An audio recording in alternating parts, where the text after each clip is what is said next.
Everyone, good morning. কেমন আছো? আশা করি সবাই ভালো আছো, সুস্থ আছো। আমিও খুব ভালো আছি। সবাইকে ঈদ মোবারক। তো সকালবেলা যেহেতু গ্রামের বাড়ি, সকালবেলা ঘুম থেকে উঠতে হবে, তো উঠে পড়েছি প্রায় 5:30 বাজে।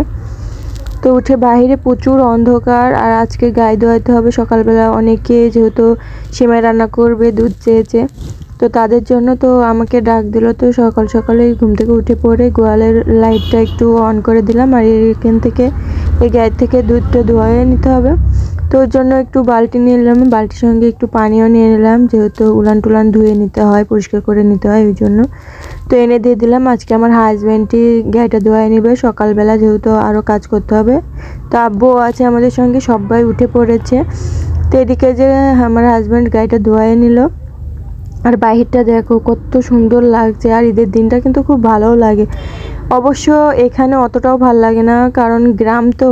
ওই মসজিদে একবারও ডাক দেয় নাই, ওই ঈদ মুবারক আরও অনেক কিছু বলে।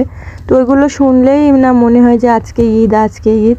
তো এখানে দেখছি সকালবেলা থেকে এখনও একবারও বলেনি, ওই জন্য কেমন লাগছে। মনে হচ্ছে ডেলি যেমন দিন, ওরকমই দিন, প্রতিদিনের মতো। ঈদটাকে তেমন মনে হচ্ছে না আসলে। আর আমার বাপের বাড়ির ওদিকে কি হয়, সকালবেলা উঠে ঘুম থেকে উঠে ফজরের আজান দেওয়ার পর থেকেই শুরু হয়, এমনভাবে বলতে থাকে সারাদিন ঈদ মুবারক আর অনেক কিছু।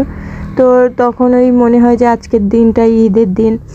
তো এখানে সেরকম অবস্থাটা বুঝতে পারতেছি না। তো এখানে বারান্দাটা ঝাড়ু দিয়ে নামিয়ে উঠানটাও পরিষ্কার করে নিচ্ছি।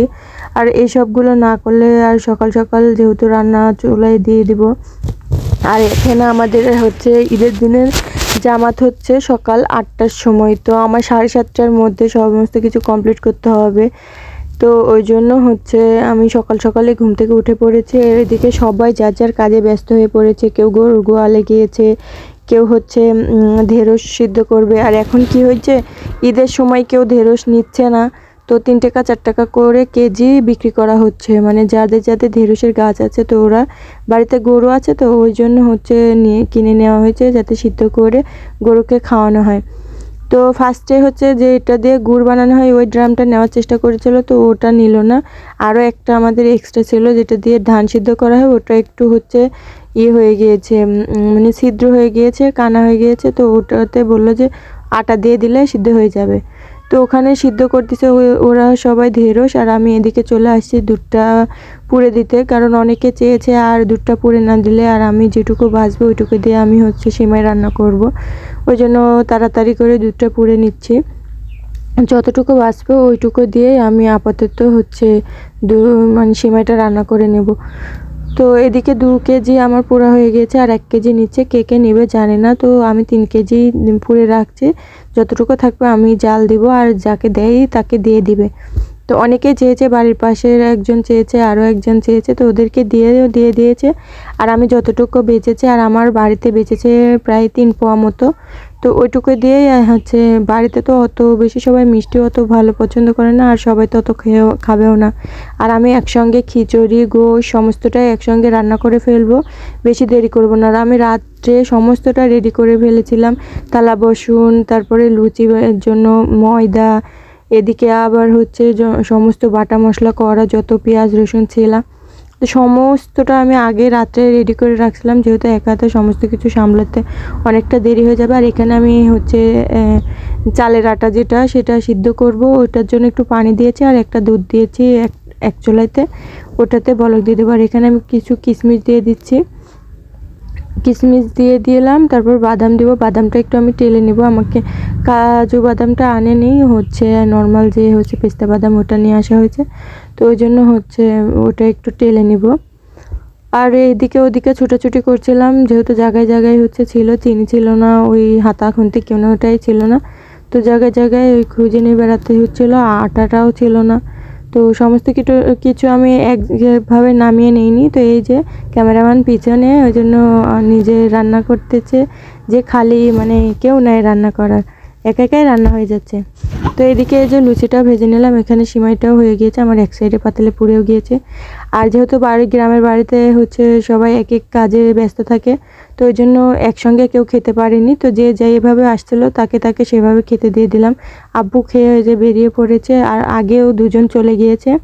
তো আব্বু ওই যে এখন লাস্টে যাচ্ছে। আমার আসলে রান্না করতে গিয়ে এই ক্লিপটা নেওয়াই হয়নি, তো আব্বুরটাই নিলাম, যে নামাজ পড়তে গেল, নামাজ পড়ার একটা ক্লিপও নিতে পারলাম না। তো হচ্ছে অনেকে বলতে পারবে ঈদের সালামিও তো দিল না। অবশ্যই ঈদের সালামি আমার শাশুড়ি মা আমাকে অলরেডি দিয়ে দিয়েছেন। তো তারপরে সবাই বেরিয়ে পড়েছে, আর সবার কাপড় চোপড়গুলো কেচে দেওয়ার পর নিজেও একটু গোসল করে নিলাম। আর হচ্ছে ঈদের সকালে গোসল করাটা তো সুন্নত, এই জন্য গোসলটা করে নিলাম। অনেকে কমেন্ট করে আপু নামাজ পড়ানো সব কিছু তো দেখানো, ও এটা দেখানোর কোনো বিষয় না, এটা হচ্ছে ইবাদত। তো তারপরে আমি রাত্রে হচ্ছে এতটা ব্যস্ত ছিলাম, প্রায় 12টা পর্যন্ত আমি সমস্ত কিছু কমপ্লিট করেছি, যেহেতু ঈদের সকালের জন্য প্রস্তুতির জন্য। তো আমি মেহেদি নিতেই পারিনি, তারপরে নিতে চেষ্টা করেছিলাম, তো এতটা ঘুম চোখে লেগে গিয়েছিল যে আমি মেহেদি নিতে পারিনি। তেমন মেহেদি আমি নিতে পারি না, তো তারপরও শখের বশে একটু নিতেই তো হয়। ঈদের দিনের একটা চিহ্ন, যেটা ঈদের দিনে সবাই মেহেদি না পড়লে আসলে ভালো লাগে না। তো ওই জন্য হচ্ছে একটা মেহেদি আমাকে এনে দিয়েছিল, যে তেমন পারি না, কোনো রকম নিয়েছি।